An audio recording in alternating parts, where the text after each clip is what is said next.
Hai adik-adik, kembali lagi dengan Kak Rina di online class on One. Kali ini Kak Rina mau tanyakan kabar adik-adik dulu ya. Apa kabar adik-adik hari ini? Semoga hari ini semuanya dalam keadaan sehat ya. Kita akan belajar kelas 6 tema 7 di subtema 1 pemimpin di sekitarku. Di pembelajaran 4 kita akan belajar Bahasa Indonesia, PPKN, dan IPS di halaman 31 sampai dengan 36. Pemimpin adalah contoh bagi orang-orang di sekitarnya. Pemimpin yang baik selalu menularkan nilai-nilai kebaikan. Ini ada bacaan judulnya Hebatnya Dokter Kami. Boleh dibaca dahulu adik-adik ya. Nah, sekarang kita akan menjawab pertanyaan berikut ini. Menurutmu, apa yang akan terjadi apabila para pemimpin tersebut tidak memiliki nilai-nilai kepemimpinan yang baik?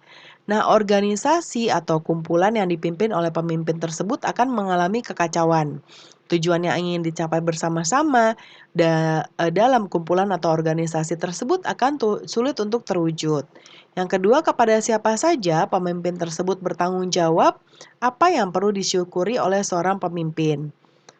Nah, bertanggung jawab terhadap anggota-anggota yang ada di dalam organisasi atau kumpulan yang dipimpinnya. Bertanggung jawab terhadap diri sendiri, terhadap masyarakat, bertanggung jawab kepada pemerintah, dan juga kepada Tuhan Yang Maha Esa. Berikutnya kita lihat, pekerjaan Dokter Rana adalah pengabdian bagi kemanusiaan. Banyak orang merasa senang dengan adanya Dokter Rana. Kita pun seharusnya menerapkan nilai-nilai kemanusiaan dalam kehidupan sehari-hari, misalnya dengan memberi pertolongan semampu kita. Nah, berikut ini adalah nilai yang terkandung di sila kedua adik-adik. Dibaca dahulu ya. Kemudian berikutnya, berikan contoh penerapan nilai kemanusiaan itu dalam kehidupan sehari-hari. Contoh yang pertama, tidak membeda-bedakan teman dalam bermain dan belajar, menolong teman yang dalam kesulitan atau kesusahan, menjenguk teman yang sedang sakit, menghormati kakak kelas dan melindungi adik kelas, membantu orang tua dalam kegiatan harian di rumah seperti menyapu, mencuci, dan lain-lain, turut memberikan sumbangan untuk korban bencana alam.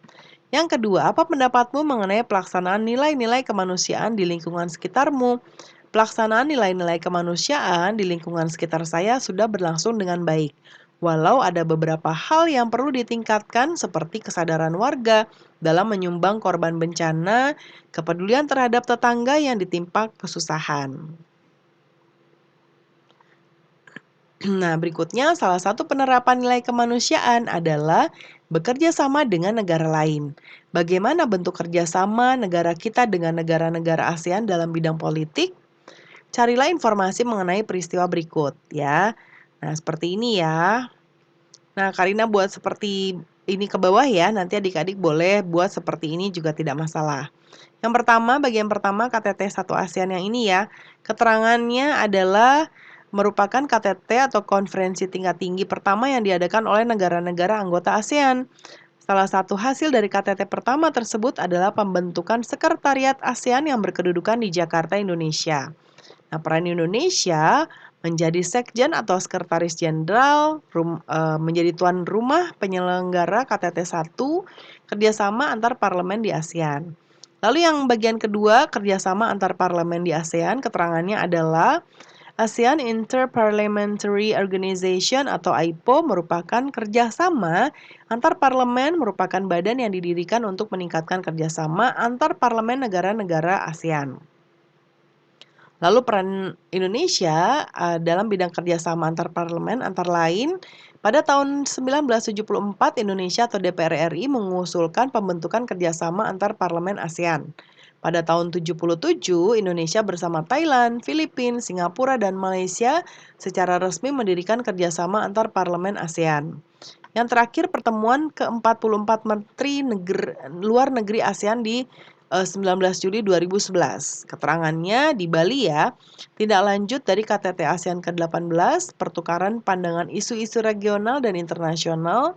Isu-isu penting yang dibahas antara lain pendirian ASEAN, yaitu Institute for Peace and Reconciliation atau IIPR, implementation declaration on the ini implementasi dari Declaration on the Conduct of Parties in South China Sea atau DOC.